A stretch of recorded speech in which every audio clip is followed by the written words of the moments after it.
Hello বন্ধুরা, আশা করছি তোমরা সবাই ভালো আছো, আমিও ভালো আছি। আর আজকে অনেক দিন পর একটা খুবই গুরুত্বপূর্ণ স্ট্রেটনিংয়ের ভিডিও নিয়ে চলে এসেছি। পুরো স্টেপ বাই স্টেপ আমি ভিডিওটি দেখাবো তোমাদেরকে, আর সাথে থাকবে প্রচুর প্রোডাক্ট নলেজ।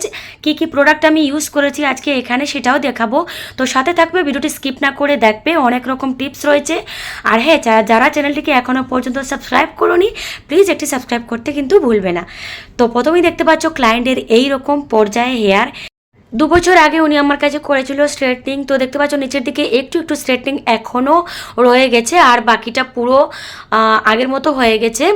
তো আজকে আমি পুরোটা আবার করব, আর তোমাদেরকে পুরো স্টেপ বাই স্টেপ আমি দেখাবো।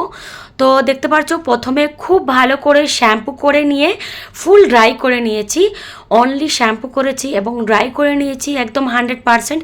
আর তারপরে আমি সেকশন করে নিয়েছি, আর হালকা করে করে একটুখানি স্প্রে করে দিচ্ছি, ওয়াটার স্প্রে। যেহেতু দেখতে পাচ্ছ নিচের দিকটা একটুখানি স্প্রেড রয়ে গেছে, তো সেই জায়গাগুলোতে আমি অল্প অল্প করে স্পা ক্রিম অ্যাপ্লাই করে দিচ্ছি। যদি তোমাদের কাছে কোনো স্পা ক্রিম না থাকে, তাহলে এক্ষেত্রে একটু ভালো মাস্ক তোমরা অ্যাপ্লাই করে দেবে। তো এইভাবে করে যে যে জায়গাগুলো দেখতে পাচ্ছ স্ট্রেটনিং ছিল আগের, মানে নিচের দিকটা একটু একটু করে আমি ওখানে পুরো চুলেই এরকমভাবে স্পা ক্রিমটা অ্যাপ্লাই করে দিচ্ছি। এতে কি হবে, আমাদের চুলের নিচের দিকটা স্ট্রেটনিং করার পর ড্যামেজ লাগবে না, খুব সুন্দর থাকবে। তার জন্যই এটা করে দিলাম আগে থেকে।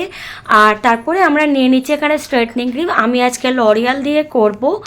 তো ক্রিম এখানে আমি নিয়ে নিয়েছি বলের মধ্যে, আর খুব ভালোভাবে এটাকে ব্রাশ দিয়ে মিক্স করে নিচ্ছি। আর এবারে সেকশন ওয়াইজ আমি অল্প অল্প করে ক্রিম অ্যাপ্লাই করে দেব। এইভাবে সুন্দর করে করে পাতলা পাতলা সেকশন নিতে হবে। খুব বেশি মোটা মোটা কিন্তু সেকশন নিলে হবে না, মিডিয়াম সেকশন নেবে, খুব বেশি পাতলাও না আবার খুব বেশি মোটাও না। আর রুট থেকে 1 ইঞ্চি দূরে তোমরা ক্রিমটাকে অ্যাপ্লাই করবে। দেখতে পারছো অনেকে কিন্তু কি করে বাড়িতে ক্রিম কিনে এনে নিজেরা অ্যাপ্লাই করে নিজেরা স্ট্রেটনিং স্মুথনিং করতে যায়। তো প্লিজ তোমরা ভুল করে এটা করতে যাবে না। যারা কাজ জানে তাদেরকে দিয়ে করাবে যদি বাড়িতে করতে হয়, আদারওয়াইজ তোমরা পার্লারে গিয়ে করবে।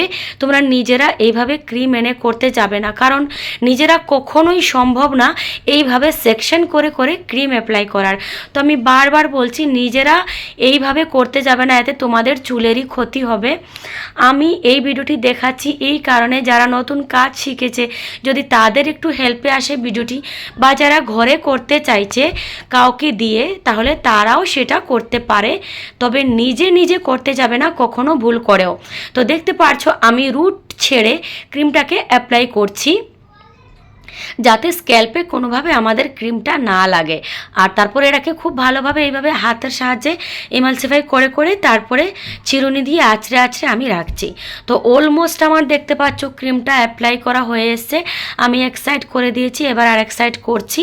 তো ভিডিওটা একটু ফাস্ট মোডে করেছি, কারণ না হলে এটা তো অনেক লং প্রসেসের কাজ।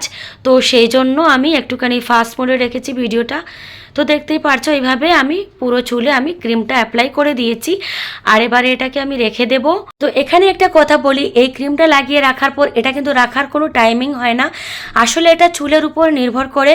তো 5 মিনিট 10 মিনিট অন্তর অন্তর তোমরা চেক করতে থাকবে হেয়ারটা, যে হেয়ারটার ইলাস্টিসিটি বন্ড ব্রেক হয়েছে কি না। তো এটা বারবার চেক করতে হবে, এরকমভাবে হেয়ারটাকে ধরে ধরে প্রত্যেকটা জায়গায় তোমরা চেক করবে, কারণ এটা চেক করা খুব ইম্পর্টেন্ট। আমার এখানে 40 মিনিট পর হয়ে এসছে। তো আমি এবারে খুব ভালোভাবে ক্লায়েন্টের হেয়ারটাকে ওয়াশ করে নিয়েছি, আর এটা শুধুমাত্র প্লেন জল দিয়ে ওয়াশ করেছি। আর যদি তোমরা মনে করো কোনো কালার করা হেয়ার থাকে, তাহলে এক্ষেত্রে প্লেন জল দিয়ে ওয়াশ করার পর একটু ভালোভাবে মাস্ক লাগিয়ে নেবে, লাগিয়ে 5 মিনিট রেখে আবারও ওয়াশ করে দেবে, তাহলে চুলটা কিন্তু লাস্টের দিকে আর রাফ হয় না। তো খুব ভালোভাবে এবারে আমি 100% ড্রাই করে নেব চুলটাকে। তো এইভাবে দেখতে পারছো প্রথমে আস্তে আস্তে করে আমি একটু কুল ড্রাই করে নিচ্ছি, আর তারপরে হট ড্রাই করে নেব।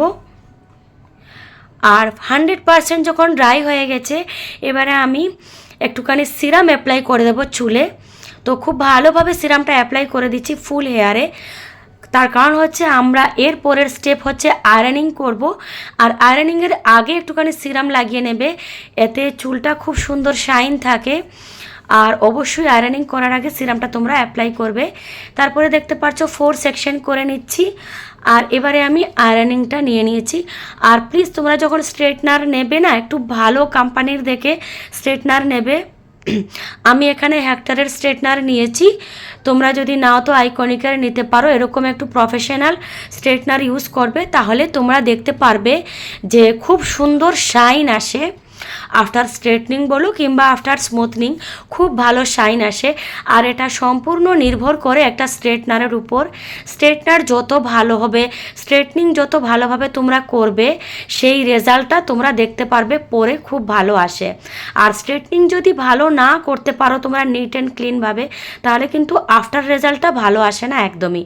তো এইভাবে দেখতে পারছো কত সুন্দর শাইন আসছে। আমি পাতলা পাতলা সেকশন নিয়ে করছি, একদম পাতলা পাতলা সেকশন নিয়ে তোমরা আয়রনিং করবে, মোটা মোটা সেকশন নেবে না। আর মিনিমাম 7 থেকে 8 বার করে প্রেসিং করবে। তো দেখতে পারছো কত সুন্দর শাইন এসছে, দেখতে পারছো চুলের মধ্যে। এই শাইনটাই কিন্তু লাস্টে থেকে যাবে, যেহেতু এত সুন্দর শাইন এসছে এটাই থেকে যাবে। তো দেখতে পারছো ফুল আয়রনিং করা হয়ে গেছে, কত সুন্দর শাইন লাগছে। এবারে আমরা আবারও 4 সেকশন করে নিউট্রিলাইজার অ্যাপ্লাই করে নেব। আমি এখানে লরিয়ালেরই নিউট্রিলাইজার নিয়ে নিয়েছি, একটা বোলের মধ্যে নিউট্রিলাইজার ঢেলে নিয়েছি। আর তার মধ্যে একটুখানি কয়েক ড্রপ সিরাম দিয়ে দিয়েছি, এতে আরও ভালো শাইন আসবে। খুব ভালো করে মিক্স করে নিয়েছি নিউট্রিলাইজারের সাথে সিরামটা। আর তারপরে আমি সেকশন করে করে নিউট্রিলাইজারটা অ্যাপ্লাই করে দেব। নিউট্রিলাইজারের ক্ষেত্রে সেকশনটা তোমরা একটু মোটা নিলেও কোনো প্রবলেম হবে না, কিন্তু বেশি পাতলা নিতে হবে না। একটু বড় বড় সেকশন নিয়ে তোমরা নিউট্রিলাইজারটা অ্যাপ্লাই করবে। আর নিউট্রিলাইজার যখন অ্যাপ্লাই করবে চেষ্টা করবে একটু ফাস্ট অ্যাপ্লাই করার, আস্তে আস্তে অ্যাপ্লাই করবে না, একটু ফাস্ট অ্যাপ্লাই করবে নিউট্রিলাইজারটা। আর নিউট্রিলাইজারটা লাগানোর পর যদি ভার্জিন হেয়ার হয় সেক্ষেত্রে তোমরা 15 মিনিট পর্যন্ত রাখতে পারবে, 10 থেকে 15 মিনিট। আর এটা যেহেতু 3 নম্বর বার আমি করছি, তো সেই জন্য আমি এটা 10 মিনিট পর্যন্ত রেখে দেবো নিউট্রিলাইজারটা লাগানোর পর। থেকে একটা ভুল করে থাকে, নিউট্রিলাইজারটা লাগানোর পর আধা ঘন্টা রেখে দে, প্লিজ এই ভুলটা তোমরা করবে না। তো নিউট্রিলাইজারটা দেখতে পাচ্ছ আমি 10 মিনিট রাখার পর খুব ভালোভাবে নর্মাল প্লেন জল দিয়ে ওয়াশ করে নিয়েছি। আর ফুল ড্রাই করে নেব, ফুল ড্রাই করে নিয়ে আমি নর্মাল স্ট্রেট ব্লো ড্রাই দিয়ে সেট করে দিয়েছি। আর তোমরা খালি চুলের শাইনটা দেখো কত সুন্দর আফটার রেজাল্টটা এসছে। তো ঠিকঠাকভাবে যদি কাজ করতে পারো তাহলে এই রকমভাবে সুন্দর শাইন আসবে চুলে, আর খুবই ভালো লাগবে দেখতে। তো আশা করছি আজকের ভিডিওটি তোমাদের ভালো লাগবে। প্লিজ ভালো লাগলে লাইক, কমেন্ট আর শেয়ার করে দেবে। আজকের মতো এখানেই, ভালো থেকো সবাই, বাই।